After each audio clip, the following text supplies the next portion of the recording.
আমাকে সবচেয়ে বেশি আসলে সেই আক্রমণটা করা হয় এবং আমি চাই এটার সঠিক বিচার হোক। আমার জায়গাটা আমি পরিষ্কার রাখতে চাই। আমাদেরও তো পরিবার আছে, আমাদেরও বাচ্চারা আছে। যিনি সাক্ষাৎকার দিচ্ছেন বা যিনি কথাটা ইন্টারভিউতে এসে বলছেন, তিনি কি ভাইরাল হওয়ার জন্য বলছেন একটা মিথ্যা কথা? আসলে যেটা হয়েছে, আপনারা যারা আমার সাংবাদিক ভাইরা আছেন বা বোনেরা আছেন, আপনারা একটু খেয়াল করলেই দেখবেন যে গত অলমোস্ট ৬-৭ বছর ধরে আমাকে যেভাবে সাইবার বুলিং করা হচ্ছে, কারণ আমি বলবো যে আমাদের এখন এই সোশ্যাল মিডিয়ার যুগে মেবি আমাকে সবচেয়ে বেশি আসলে সেই আক্রমণটা করা হয় সোশ্যাল মিডিয়াতে।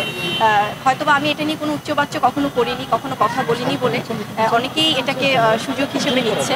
কারণ যেভাবে বিভিন্ন ধরনের কুরুচিপূর্ণ, নোংরা, মিথ্যা, ভিত্তিহীনভাবে পোস্ট করা হয় বিভিন্ন পেজ থেকে, বিভিন্ন আইডি থেকে, বিভিন্ন ইউটিউব কন্টেন্ট বানানো হয়। সো সেটা আসলে একজন বাংলাদেশের সাধারণ বা স্বাধীন নাগরিক হিসেবে এটা আমি অবশ্যই ডিজার্ভ করি না।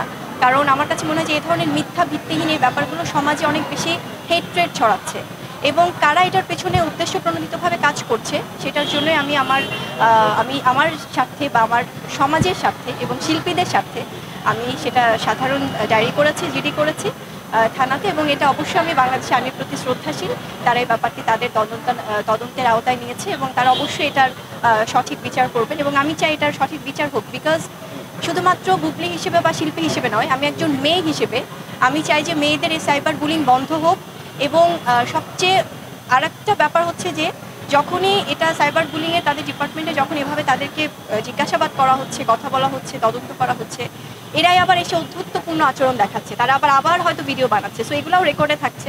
তো আমার কাছে মনে হয় আপনারা যারা সাংবাদিক ভাইয়েরা আছেন, আপনারা আমাদের ভীষণ হেল্প করেন।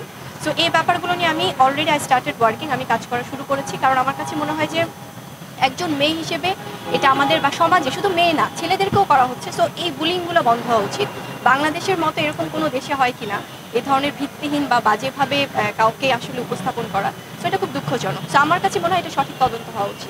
আমি সংযোগ করে দিতে চাই, যেহেতু আপনি একটা করেছেন, সেখানে কিছু নামও উঠে এসেছে গণমাধ্যমে, এই পত্রিকাগুলো বা এই পেজগুলো। এটা হয় কি ভাই, আপনারা খুব সুন্দর একটা টপিক বলেছেন যে একজন শিল্পী হিসেবে এত বছর যেহেতু আমি কাজ করছি, সো আমি অবশ্যই আমার জায়গাটা আমি পরিষ্কার রাখতে চাই, আমার জায়গাটা আমি স্পষ্ট রাখতে চাই।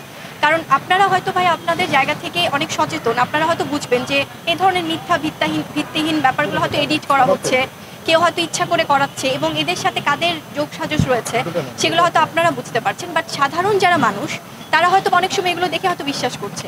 বা আমাদেরও তো পরিবার আছে, আমাদেরও বাচ্চারা আছে, যখন বাচ্চাদেরকে নিয়েও এই ধরনের জিনিসগুলো হচ্ছে, so it's getting too much. আমার মনে হয় যে একজন ইন্ডিপেন্ডেন্ট মেয়ে হিসেবে বা স্বাধীন একজন নাগরিক হিসেবে এটা আমার সাথে সাথে আপনাদেরও আসলে ব্যাপারে সোচ্চার হওয়া উচিত, তাহলে এই নোংরামিগুলো আসলে বন্ধ হবে। অবশ্যই আমি তো জেনারেল ডায়েরি করেছি।